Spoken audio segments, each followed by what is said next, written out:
Hey, what's going on, Reckless? Welcome to another night, another week of our home groups. We are so excited that you're with us wherever you may be watching, whatever group you're a part of right now. We want to welcome you and excited that you are in the room tonight. And so before we get started on this video, I want to mention three things to you. First of all, if you are interested in coming with us to Nicaragua over winter break, then registration is going to start on Wednesday, September the 16th. And we're going to have a parent meeting on Sunday, September the 13th. And so for any of you that are interested in coming with us, or moms and dads that are interested in getting more information, then you can come to that meeting on Sunday, September 13th. This is an amazing trip. The cost is going to be $17.99. And this trip, I promise you, will change your life. If you want to be a part of an amazing opportunity to serve people in a third world country, in a couple of small villages known as the Flags and Rene Nunez, then this trip is for you. I promise it will change your life, and we love for you to come with us. Second thing, we're going to do our first Reckless monthly gathering, which will feel a lot like our old school Reckless that we used to do way back last year. It's going to be on September the 16th on Wednesday night, so you've got a couple more weeks of groups in homes, and then we'll gather back together on Wednesday, September 16th for a great night together. And then the third thing, this is for all you freshmen.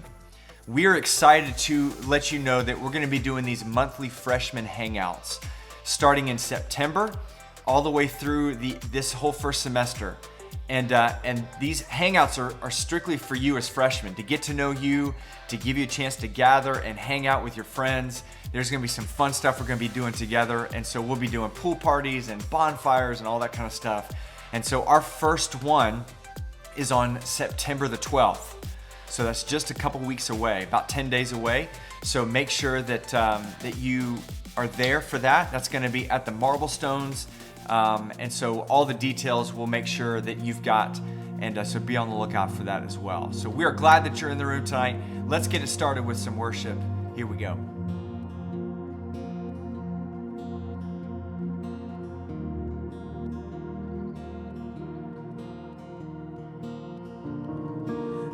Tried so hard to see it, took me so long to believe it, that you'd choose someone like me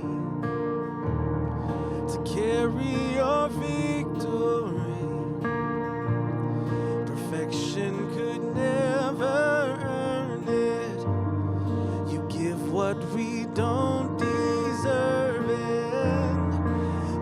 Take the broken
Let's prophesy together. Come on. When I lift my voice. When I lift my voice and shout, every wall comes crashing down. I have the authority Jesus has given me. When I open up my mouth, miracles start breaking out. I have the authority Jesus has given me. When I lift my voice and shout, every wall comes crashing down. I have the authority, yes I do, Jesus has given me. When I open up my mouth, miracles start breaking out. I have the authority, yes I do, that Jesus has given me. You are my champion. Giants fall when you stand undefeated. Every battle you've won, and I am who you say I am. Crown me, Lord, you crown me with confidence. I am seated in the heavenly place, undefeated. By the power of your name, I am seated in the heavenly place, undefeated, with the one who has conquered it all. You've conquered it all. You are my champion. Giants fall when you stand undefeated. Every battle you've won, and I am who you say I am. You crown me with confidence. I am seated in the heavenly place, undefeated. By the power of your name, I am seated in the heavenly place, undefeated, with the one who has conquered it all. Well, Reckless, we are continuing our series tonight that we started last week called The New Normal. And everything in our world has changed. There is a new reality. The world that we lived in a year ago in so many ways is now different. There is a new normal, and in particular, how it impacts our faith and our relationship with Jesus and even with each other. And so last week, we talked about the issue of control. And we said that under this new reality or this new normal, we need to focus less on control and more on faith.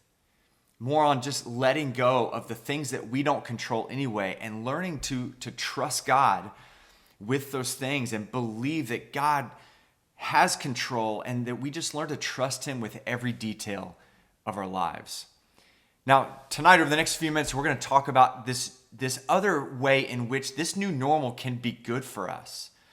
Now, I don't know about you, but one of the things that I think before this season happened, right, before this new normal took place, if I were to use one word to describe my life and my family's life, it probably would have been the word busy, right? I mean, my wife and I, Angie, have 3 kids, and so they don't sit still. They're active. They're involved in things. And so whether it's obviously school that they had or homework that they were dealing with or taking them to practice, or we've got social gatherings that are going on, or we've got, work stuff that's happening, or there's family issues, or we're hanging out with this couple, or we're going here for this thing. I mean, it felt like every night of the week, every minute of our calendar, every day of our calendar was filled with something. And our life as a family was just busy. And maybe you can relate to that. I mean, maybe if you think a year ago at this time, how busy your life was between schoolwork and grades and homework and studying and friend situations, and you've got practice after school, and you've got this club that you're part of, and you've got this expectation, and mom and dad want you to do this, and in so many ways, like all of us, our calendar is loaded with so many things. We're just constantly go, go, go. And maybe you can relate to that. What's interesting is that there was a study recently that was done from some researchers from Harvard and Columbia. And they realized as part of this study that they did that the idea of busyness was more than just an excuse for people to use of why they couldn't do something. And it actually had become a status symbol. It was not just an excuse, but it had become something that for other people defined them as wealthy or as somebody that had a lot. There was a status. So in other words, the busier that you were, the wealthier you were. If you said that, man, I can't do that because I've got XYZ going on, to other people, it was looked at as, man, they must have a lot of money, or they must be really powerful, or the status was higher for those people because of the amount of busy activities or things that they had involved with in their life. There was another study that was done from the University of Chicago that revealed that people actually prefer to be busy, that people really struggled when they were idle, when they had nothing going on, when they were just sitting around doing nothing, because we've been so conditioned as a culture to just go, go, go, that we're burning the candle at both ends. We're constantly involved in 17 million things. And we actually prefer that. We've been conditioned to get used to that we honestly don't know how to function when we don't have anything going on. But isn't that exactly what's happened to us over the last few months? Like since the middle of March, all of us have been forced to slow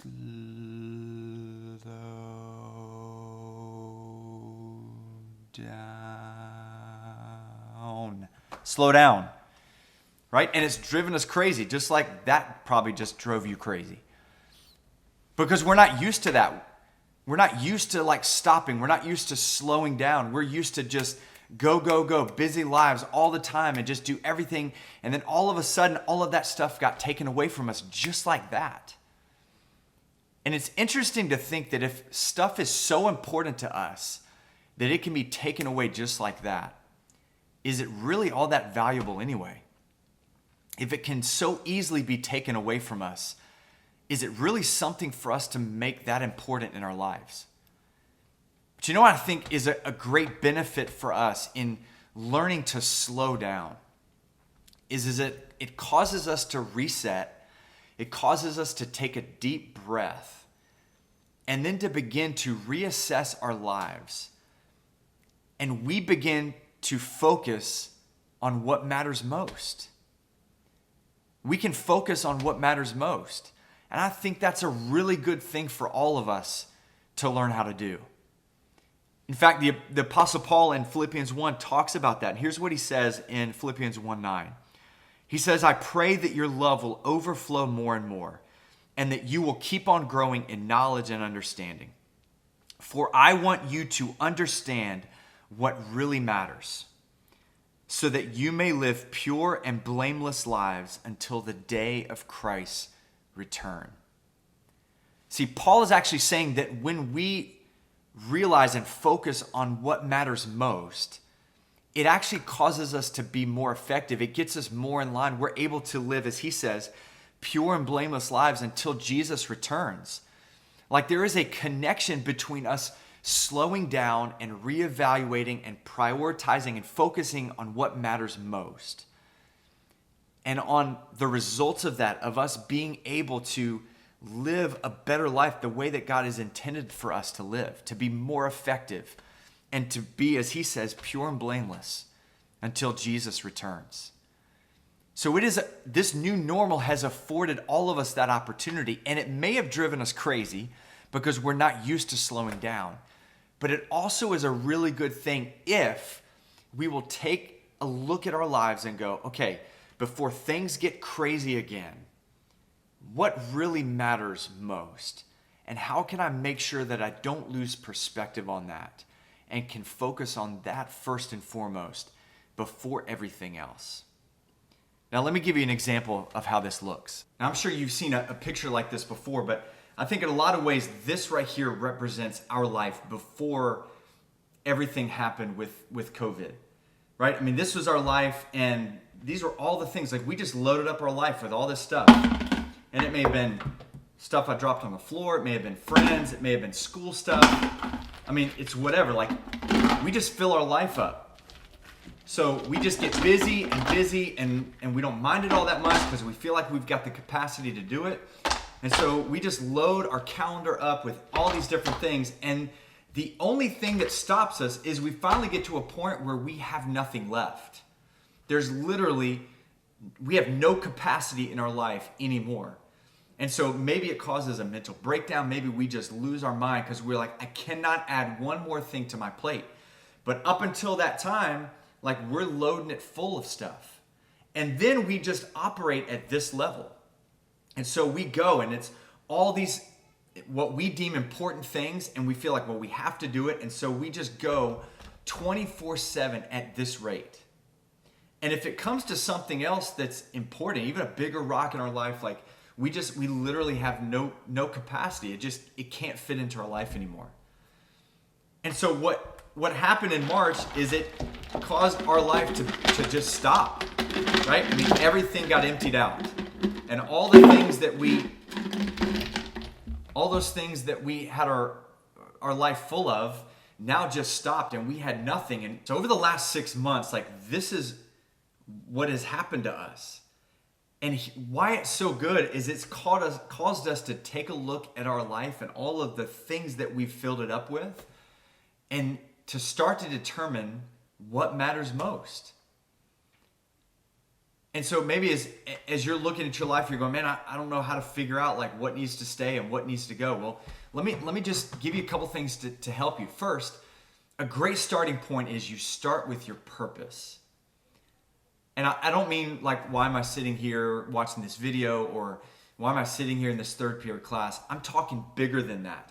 Why am I here on this planet? Why has God put me on this earth? And I believe that you were put on this planet, on this earth, to know God and to walk closely with Him. You were put on this planet by your Creator, as we talked about last week, who says, I know you and I made you. And He made you so that you could have a relationship with Him, so that you could walk closely with Him. And so that's the first rock. That's the biggest thing. And so you put that rock in. This rock won't fit. So we'll put this rock in. That goes in first. And then beyond that, it's, all right, God, my purpose is to know you, to walk with you. But beyond that, like, I'm created to bring glory to you in everything that I do.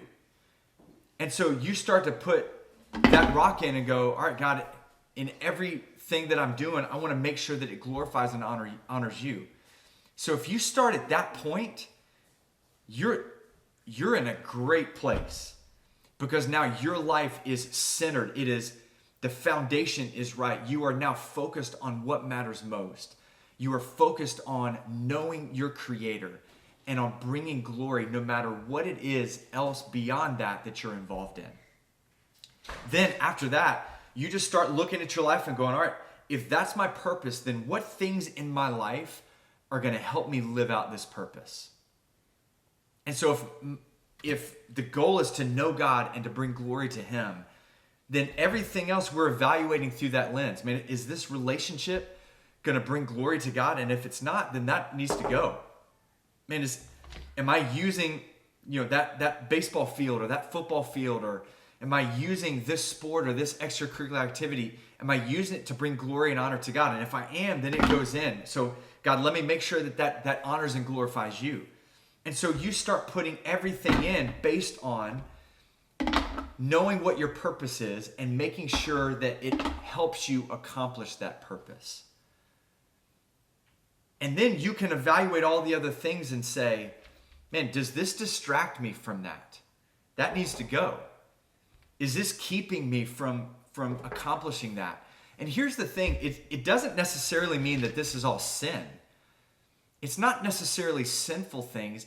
These may be things that you enjoy, but they may ultimately distract you from what matters most. And the goal is not to fill our life to the max capacity.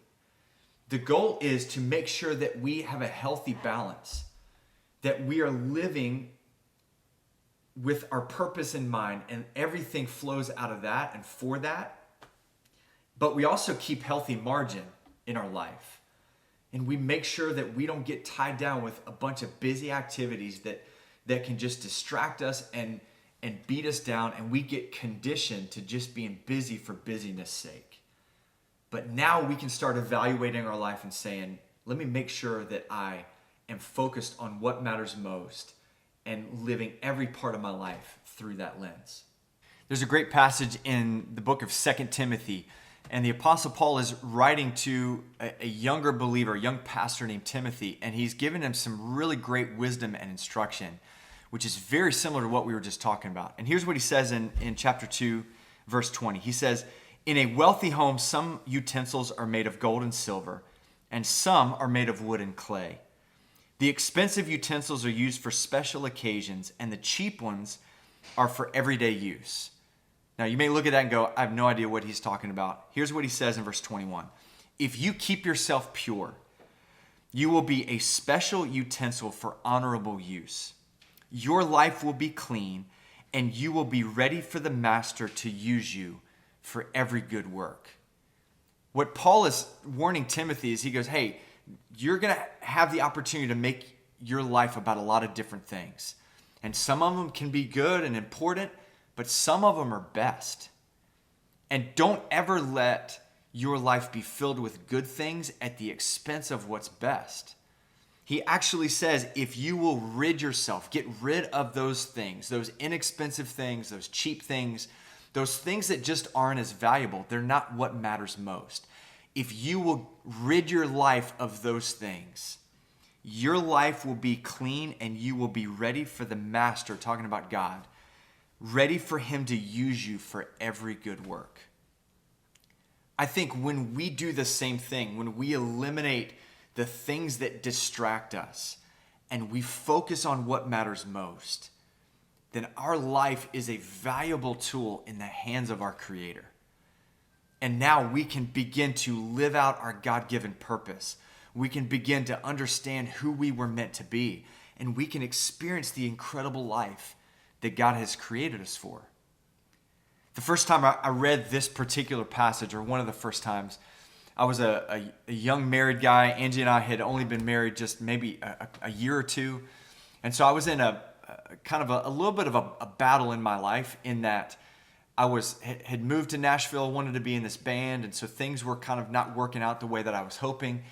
And yet I also had this other thing that I feel like God was pulling me towards. And it was just like, for several months, just kind of this back and forth, this like tug of war almost that I was having with God. And I remember reading this passage and God just revealing to me that you need to let go of this whole band thing. You need to let go of that dream or that thing in your life that is good and you've enjoyed it. And I've even used it for a certain season in your life. But just felt like that was one of those things that I needed to rid my life of so that I could focus on what mattered most. And I remember like just having this conversation and even journaling it in my time with God, and just saying, all right, God, I'm going to give up this dream. I'm going to give up this thing that you're asking me to let go of so that I can focus on this new thing that I feel like you're leading me to. And I let go of the band thing and watched as over those next few years, God began to shape my heart and mold my heart for this new thing that he was calling me to, of student ministry. And bringing me on staff as a student pastor and leading students. And now as a 41-year-old student pastor who's led students for the last 20 years, I look and go, thank God I let go of the good for what was best. Because if I hadn't, who knows what would have happened with the last 20 years of my life and the amazing opportunities that I've had to lead so many students like you. So what about for you? What are those big rocks in your life?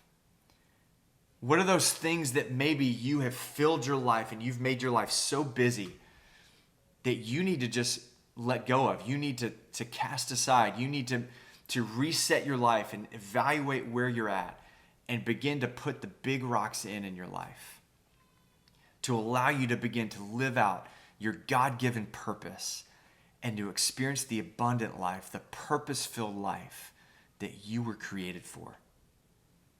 As you guys get ready to go into discussion now, let me pray for you, and then I'll turn you loose. God, I thank you for these students. I thank you, God, for the power of your word. I thank you, God, just for the season that we're in, and that you have allowed all of us, and even you've forced all these things to be stripped away, and for us to not be busy, but to reevaluate our life. And God, I pray that you would give us the wisdom to know what matters most. God, that we would maybe in the past season, in the past normal of our life, you are the thing that constantly we never had time for because we had filled our life with so many other things. And we've gotten our priorities out of whack. And God, I pray now that we've emptied our lives out, I pray, God, that we would fill it first of all with the thing that matters most, and that's our relationship with you, and build everything else around that. God, I pray that we would be useful to you, that we would be ready to accomplish any good work because we are focused on you and our relationship with you as something that matters more than anything else. God, we praise you in Jesus' name. Amen.